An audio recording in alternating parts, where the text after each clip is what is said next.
So going, okay. Welcome to my Mojo Dojo Casa house. Yeah, which I will be abandoning this weekend so I can go into the woods and film stuff for my History Day documentary. Yeah, it's gonna be super cool and swag. So I'll see you in the woods, gamers. Yeah.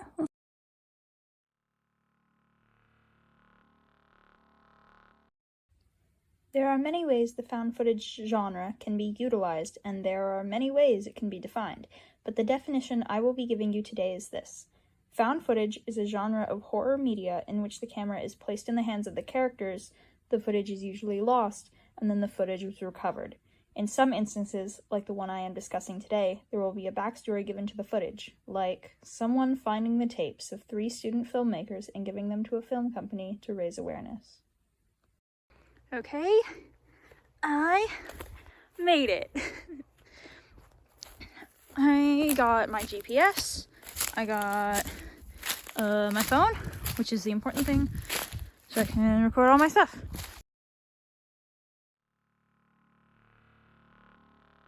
So, technically, the title is a lie. The Blair Witch Project didn't invent found footage, although it is responsible for the popularization of the genre. No. The found footage genre began in 1980 when Ruggero Deodato released his controversial film, Cannibal Holocaust. The film follows an anthropology professor at NYU searching for a missing group of filmmakers and finding their footage in a shrine with their bones in one of the local tribal villages. The footage would show the filmmakers brutalizing and assaulting members of the local tribes in an attempt to frame it as though they had been done by a neighboring tribe. They were discovered and cannibalized by the tribe they had harmed. The film was heavily criticized for its overuse of violence, as well as legitimate animal cruelty portrayed for the sake of realism. Around the same time, another circumstance would affect how people would view the events of the Blair Witch Project.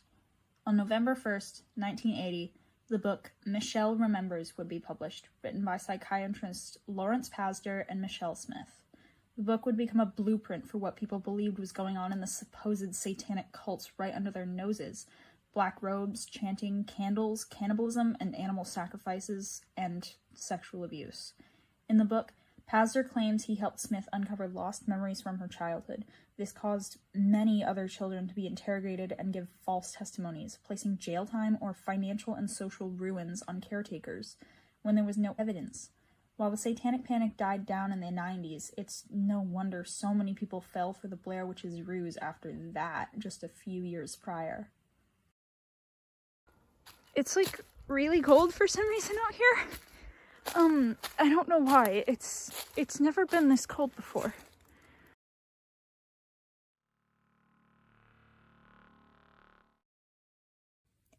Picture this.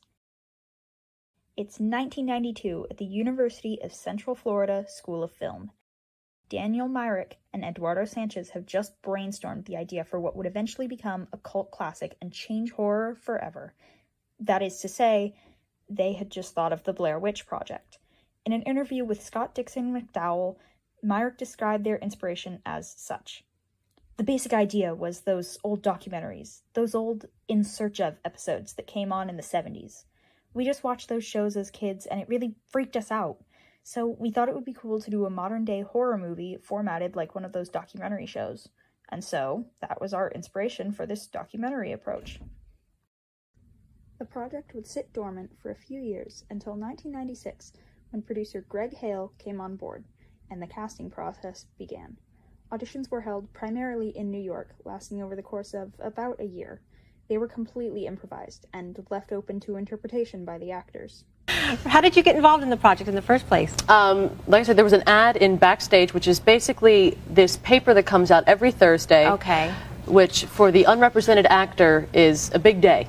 You know, because then you take that home, you read through all the ads, you sort through the things that say nudity required, meals and copy provided only, no pay. You know, you take those things out, and you highlight the things that actually sound potentially interesting, and you send off those headshots every Thursday night, Friday morning, and one day, long, long ago, an ad caught my eye that said improvised feature film. At that point, it was called the Black Hills Project. Okay. But the main thing was that it was an improvised feature film. That to me, that stopped me dead in my tracks, you because love that is doing improv. Wow, that's a dream. That's Okay. creative freedom that you can only think about in your imagination that never actually happens. And then there was that whole part about wooded location and all that, but I kind of put And that all out of my mind for the Just that. moment and concentrated on the improvised feature part. And went in with hundreds of other people, because obviously a lot of people thought this was a good idea, and went back time and time again. The first one, though, I went in and I sat down, and it was Dan Myrick, who's one of the directors on the project, and he said, no introduction, mind you. You walk in, you sit down. He says, well, you've served 7 years of a 9-year sentence. Why should we let you out on parole?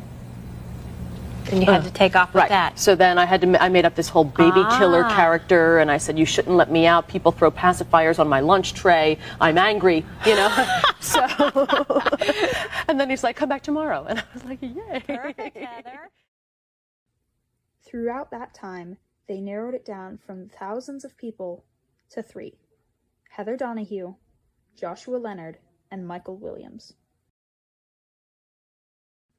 They would be sent out into the woods with minimal instruction and a basic plotline, as well as a GPS and places to leave their footage. After filming commenced, that would be when the marketing started. Missing posters would be placed on the Blair Witch website, and people would be directed there to learn more about what had happened to these filmmakers, as well as the lore behind the area. Still, though, nothing really caught on. And then Sundance happened. I want to go home. I want to go home. What? Are those... What?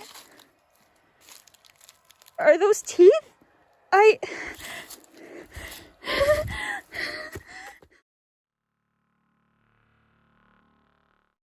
For the 1999 Sundance Film Festival, none of the actors in the film would be allowed to attend. For the first year after the film's release, their IMDb pages read "Missing, Presumed Dead," while the directors handed out missing posters.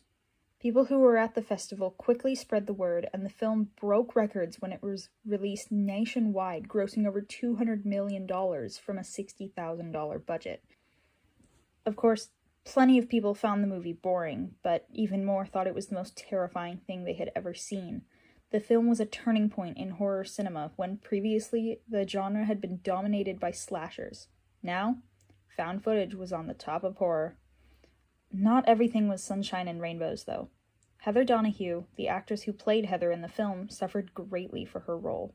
People would look her in the eye and tell her that they didn't believe her, that the real Heather Donahue died in the woods of Maryland, that she was a double the directors hired so they could get away with releasing a snuff film. Her mother even received a condolence letter from a distant relative expressing their condolences for her daughter's demise.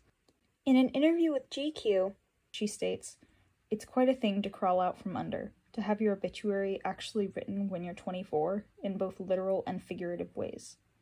In that same interview, though, she expresses her gratefulness for the opportunity to portray a real woman on screen. No size 8 woman was playing the lead in dirty jeans with no mascara, with unwashed hair, she said. No ingenue was willing to be so unfuckable. Later on, sometime between 2016 and 2020, Heather Donahue changed her name to Ray Hance and has largely stayed out of the public eye ever since. I've been in these woods 1,000 times. There's nothing in here with teeth big enough like that. Another interesting thing has happened. People on YouTube have begun creating their own found footage projects. For example, you have Marble Hornets, from which almost the entirety of the Slender Man lore and fame come from. Or you have The Backrooms by Kane Pixels, having gotten a movie deal with A24. All of this goes to show how found footage is a genre that is open and accessible to anyone with a camera. I'm sorry. Please help